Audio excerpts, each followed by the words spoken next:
Hey everyone! So, this is now my third time trying to film the introduction to this video. So, I'm just going to get right into it. I hope you're doing well. I hope that your week is going well.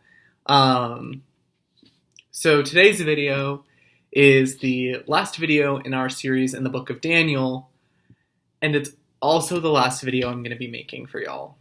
So, this video marks like the end of the series, but it's also kind of marking the end of my time with y'all at FPC Sudan. This video is for my last Wednesday night with y'all, and this Sunday is going to be my last Sunday. And Mike so generously is going to be letting me preach an entire message on Sunday morning, so be sure to watch the live stream for church to see that. And I hope to see y'all on Sunday. But this is my last Wednesday night lesson for y'all and the last video that I'm going to be filming for y'all. And so I just want to start out by saying thank you. Thank you for an amazing last 9 months as your youth pastor. It's been so great getting to know each and every one of you, and I hate that COVID cut our time in person short and we had to do so much over these videos, but I just want you to know how thankful I am for all of you and how amazing it's been to get to know each and every one of you. And I'm really going to miss you, and I'm still going to come back and visit, which I know is what everyone says, but I mean it, because y'all have really changed my life. And I'm super thankful for my time with you. And I hope that all of you stay in touch. If you want my number so we can text, if you want my Snapchat, if you want my Instagram, anything, let me know. Because I want to stay in touch with all of you and see where God takes you. And yeah. So with that, we're going to go ahead and dive into the lesson portion of this video before I get too in my feels. So, as I said, today we're going to be concluding our series in the book of Daniel. We've spent the last 6 lessons looking at things that change in our lives, such as the season we are entering, the challenges we face, or the things that try to bring us down, as well as the things that remain consistent, like God always being with us and always working in our lives and delivering us through even the darkest of times. So to finish out, we are going to be going through the last 6 chapters of the book of Daniel. Now, I know this may seem like a lot to do in one lesson, but I'll explain a little more. So the last 6 chapters of the book of Daniel contain a collection of visions that Daniel saw, prayers that he prayed, and prophecies that were revealed to him throughout the course of his ministry. A lot of them have to deal with either events that were going to occur between the Old and New Testament, or with the events of the end times.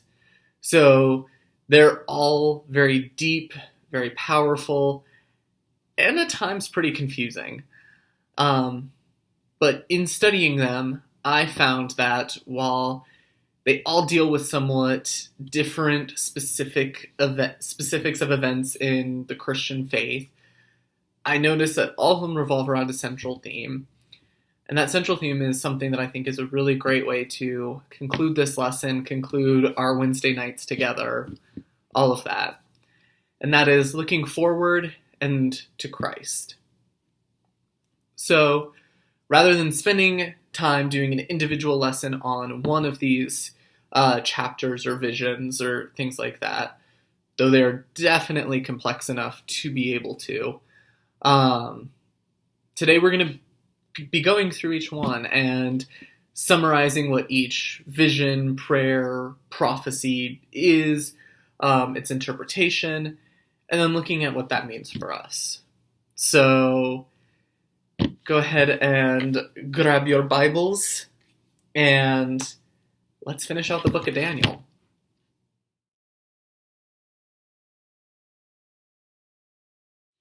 So first we're going to be looking at Daniel chapter 7, so the first of the visions that Daniel has. And to summarize it, basically, Daniel sees a vision of 4 beasts who come and rule over the earth. The first one starts out like a lion, but then ends up like a human. The second one looks like a bear and says to gorge on the flesh. Then the third is like a leopard with 4 wings and 4 heads. Real wild. And the fourth is just described as absolutely terrifying and destructive and starts causing chaos. But we don't get a real clear physical description of the fourth beast, other than it's just terrifying. Then there's a throne with the Ancient of Days sitting on it, dressed in white, with thousands of people standing before him and serving him. There's also a river of fire that's flowing away from him. There's a court session occurring with books open before him. The fourth beast then tramples and destroys the earth and spends his time speaking against the Ancient of Days and destroying everything on earth that links people to the Ancient of Days. But ultimately, the beast is thrown into the fire, and the court rules in favor of those that are serving the Ancient of Days. So what does this mean? What is all of this? Well, ultimately, the visions of this chapter are referring to the end times. And if you've read the book of Revelation, you will see a lot of parallels between what Daniel writes about here and what John writes about in the book of Revelation. The 4 beasts, they represent kingdoms that are going to pass on earth between the first and second comings of Christ. And the first beast could potentially represent Christ coming down from heaven and becoming like men and establishing the way for people to become part of God's kingdom. The second and third beasts are what allow for people to start living earthly lives and for the flesh, and they're living for the flesh on earth, which is much like what we're living in today. Then the fourth beast is the Antichrist and the beast of Revelation, who is ultimately coming to bring tons of people away from God and try to defeat God's people. And the Ancient of Days is a term that refers to God. So that's the Ancient of Days is God. But yeah, then the struggle between God's people that we see in the courtroom, as well as on earth, and the fourth beast represents our battle against the enemy that we face daily. The throne room and court session, those represent the judgment day when everyone's going to have to give an account of their lives before God. And then at the end, God ultimately ruling in favor of his people and throwing the beast into the fire and the new kingdom being established forever is what we know is going to happen thanks to the book of Revelation. So that's showing like our ultimate victory against the enemy and our ultimate redemption and restoration to God. So now, what the heck does this mean for us? How does this apply to us and our future and our lives? And I think what we can really take away from this is that throughout our lives, we are going to constantly be fighting a battle against the enemy, who is going to be trying to bring us down and bring us away from God. However, we should remember that we are ultimately part of God's kingdom, and we are going to see a huge victory in the end and be restored to God through the work of Christ and get to spend eternity with him in his kingdom. And that's amazing. That's the hope that we hold on to as Christians. That's, no matter what we're going through in life, that's what we need to remember, and that's what we're holding out for. So I think that's what this vision of Daniel is really reminding us, is that the glory of what is to come because of our faith and because of the work of Christ. So, yeah, that's the first vision. Let's go on to the next one.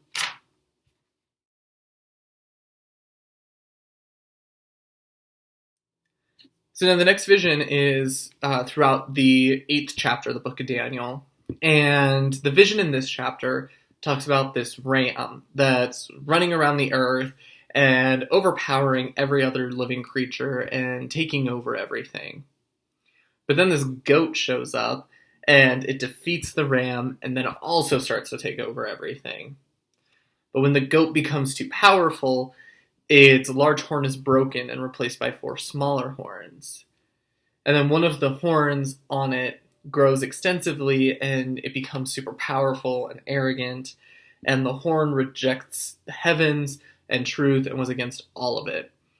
But then finally we see that horn broken, but not by human hands. So now if you're like me, you're probably reading this and wondering, what? Like, what sort of weird children's story gone wrong am I reading here? And that's a fair reaction. Some of the visions that the Old Testament prophets saw are pretty wild. Even the New Testament, the book of Revelation is... But what does this mean? What does this vision entail? So, the vision in this chapter is referring to what is going to happen between the fall of the Babylonian Empire and the first coming of Christ. So the ram represents the Persian Empire that we see takes over the Babylonian Empire, and then the goat represents the Greek Empire that then takes over the Persian Empire. And then the little horn that grows out of that and takes over everything and sets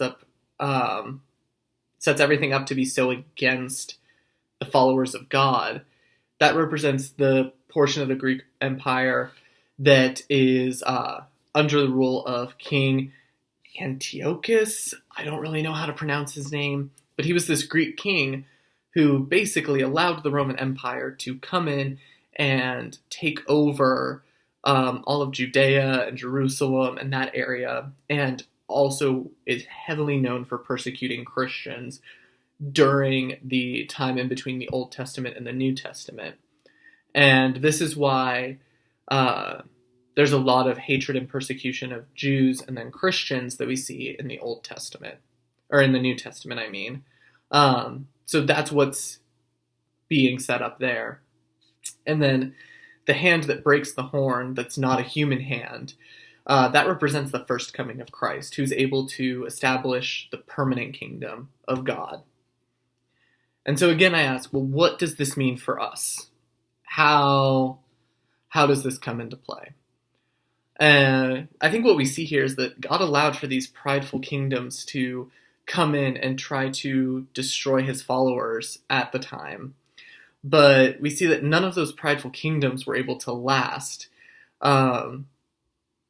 because their work was not God's work. And Christ was able to come in and gain victory over them. And this reminds us moving forward that our works are never our own. So we should never let ourselves become too prideful. Rather, we should take pride in the grace and redemption that we have in Christ and trust that he is going to give us the ability to accomplish great things in our lives. So don't become prideful like these other kingdoms did, but just really acknowledge and appreciate the work that Christ does and the work that God does in your life, and allow that to kind of humble yourself so you don't get too prideful. I think that's the really big lesson that we can learn from Daniel chapter 8. So now, let's keep going.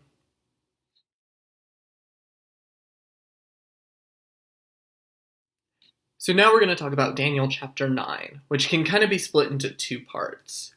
The first part is a prayer that's pretty straightforward and easy to understand. And then the second half of the chapter is a response to the prayer that is super confusing and super hard to understand.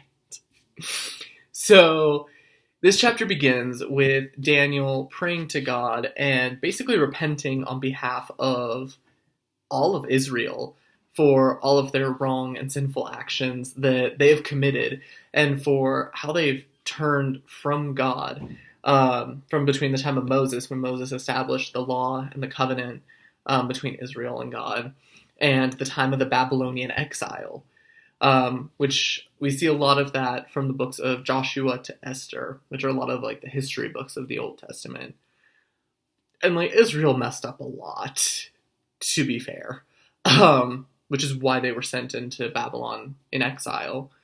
But Daniel's basically asking God for forgiveness and for deliverance from their situation. as the entire nation of Israel has basically been brought down to nothing. So that's the first part that we see. But then, before Daniel can even finish praying, Gabriel, who there's only a couple main angels that are like named by name in the Bible, and Gabriel and Michael are two of them, and they're like really famous for doing really big things in the Bible. So Gabriel shows up, which is a big deal, and he tells Daniel, hey, everything's going to be okay. And he then explains to Daniel what is going to happen in the years to come. And he explains it in the most confusing way I feel like he could have possibly explained it. But God has his reasons for doing things, so like there was a reason for this. But so Daniel basically Gabriel explains to Daniel the prophecy of the 70 weeks. And he says that there will be a time of 7 and 62 weeks between the issuing of the decree to rebuild and restore the temple in Jerusalem and the coming of the Anointed One. And then after that period of the 62 weeks, after the 7 weeks, so it's been 69 weeks, then there'll be the last week. And halfway through that last week, the Anointed One is going to be cut off and destruction will come. But then during that time, he is going to make a covenant with a lot of people until the total destruction comes about at the end of the week. So there's a few ways that this passage can be interpreted amongst theologians. There's still a lot of debate about the interpretations of this chapter and then the chapters we're going to discuss next. However, there are some major points that remain constant in those interpretations and understandings that we're going to stick to for the sake of our discussion about it. So the first thing is that the weeks that Gabriel is talking about are representative of years. Why he couldn't say years instead of weeks, I don't know. But yeah, so the weeks are representative of years. So each week represents a period of 7 years. So each day is a year. With the total time of the 70 weeks representing a time of 490 years, which is the time during which some of the major events of Christianity transpire.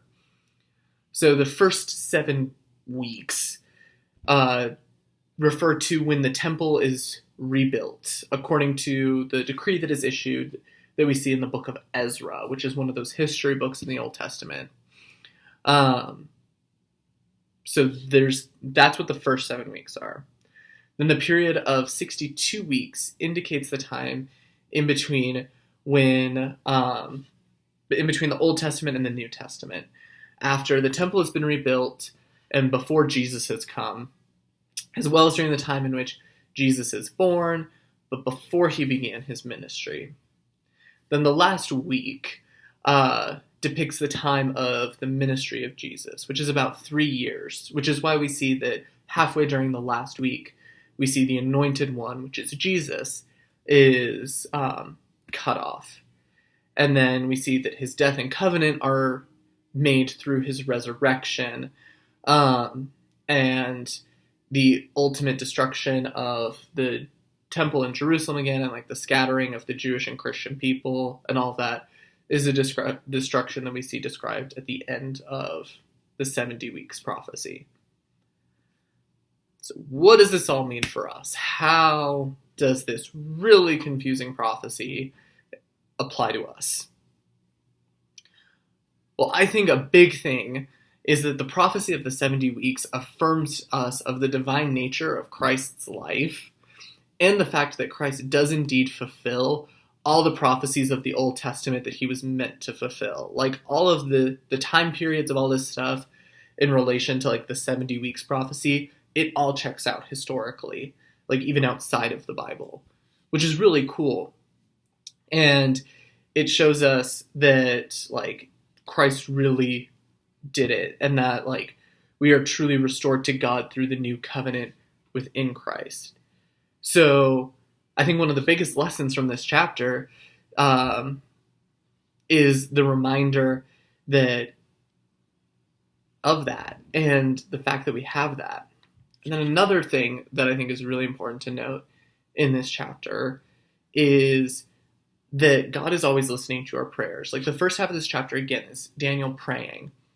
And then, like, as Daniel's still praying, we see that, like, God sends Gabriel to answer Daniel's prayer and say, like, hey, don't worry.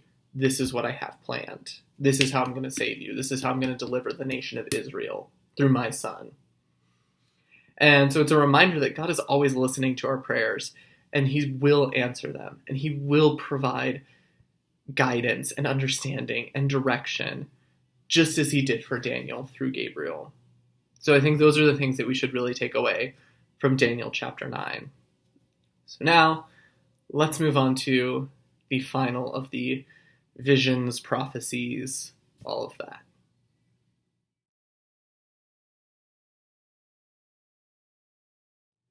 So the final vision and prophecy that Daniel receives during his ministry takes place over the course of the last 3 chapters of the book of Daniel. So it's a pretty expansive one.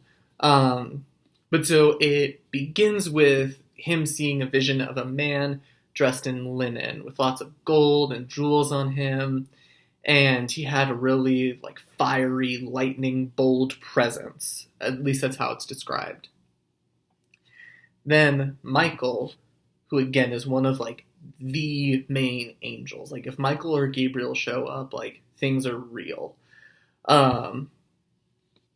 Michael shows up, as well as this human-like presence. And they come and tell Daniel about a conflict that has been occurring with the Prince of Persia and the angels. Which, anytime you see like the Prince of Persia referred to, that's another name for Satan. So they tell him about this conflict between Satan and the angels that's going on, and this like war that's basically being fought. But this man-like presence has come to tell Daniel what is recorded in the Book of Truth. And so then he proceeds to tell Daniel all this stuff. And so first, Daniel's told about the fate of the Persian and Greek empires, which we're not going to focus on too much. Basically, it just says, like, they're not going to last.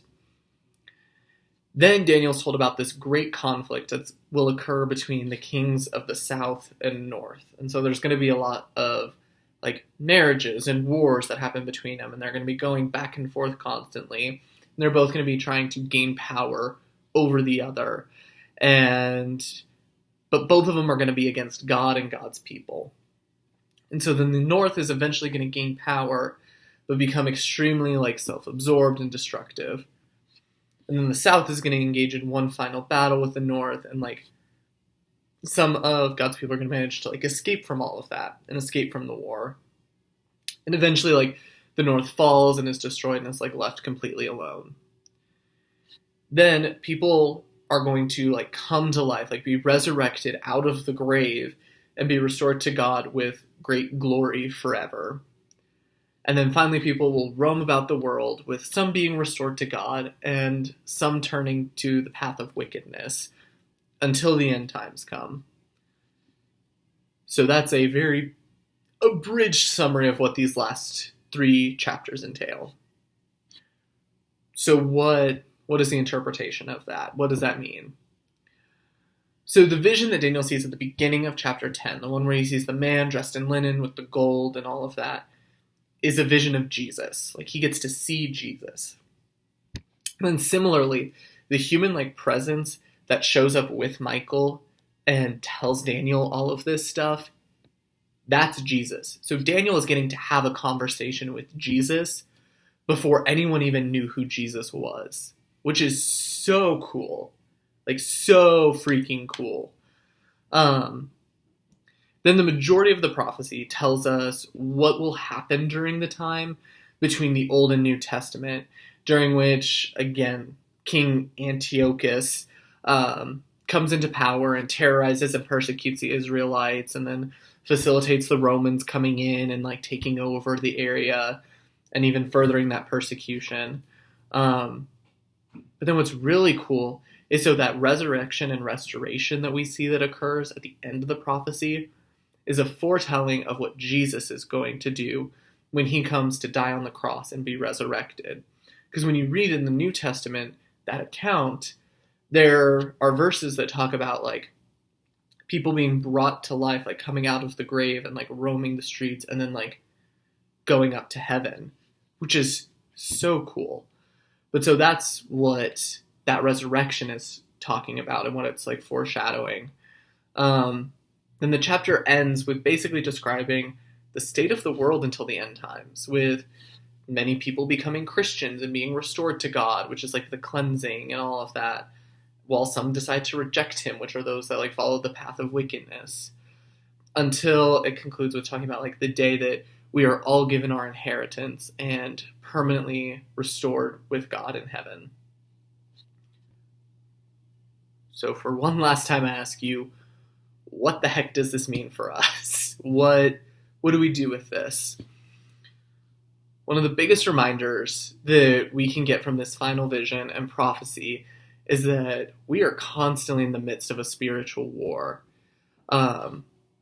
We're seeing Daniel talking to Michael and Jesus, and Michael and Jesus are saying like, hey, we're currently with all the other angels, like fighting a war against the Prince of Persia, against Satan. So that's a reminder that we're constantly in the midst of a spiritual war. We should never let our guards down or downplay the fact that the enemy is constantly working to try to get an upper hand on all of us and bring us down and pull us away from God. And then on the flip side of that, that God is constantly working to grow us and protect us and love us and help shape us to be more like Jesus. So that's one of the big takeaways from this. Then the other one comes from the final verses of the chapter, but it basically says that like all we can do is what God in the Bible tells us to do and what they call us to do. And as long as we do that, we just got to trust in God and his promises to do the rest. And that's the big takeaway from this.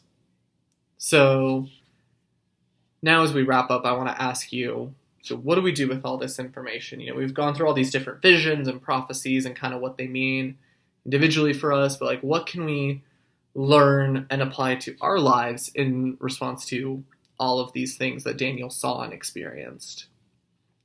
I think there's 4 big takeaways. First one, never let your guard down, which is what we learned from Daniel chapter 7. And that again also ties into the whole spiritual war aspect of we should always remember that the enemy's going to try and get us to fall. And we shouldn't let him get that upper hand on us. Second thing that we see is to remember that the work is God's, which we see in Daniel chapter 8. We see so much throughout the entire book of Daniel, but especially in chapter 8, the downfall that pride causes. So many people in the book of Daniel and throughout the whole Bible fall because of their pride. And there's also a lot of reminders in here that the work is never our own, that God is the one who allows and facilitates everything. So we need to remember that he is working and that he has called us to stuff and he's allowing for all of this to happen. So we should remember that and embrace God's role in our lives. Which leads to the third thing, which is to pray constantly so that God can better work, which we learn from Daniel chapter 9, when Daniel's praying and then Gabriel comes in. The more you pray and the more that you talk with God about what is going on in your life, the more God can work in your life and the more that he is able to come alongside you and y'all are able to handle things and the more he's better able to deliver you through things.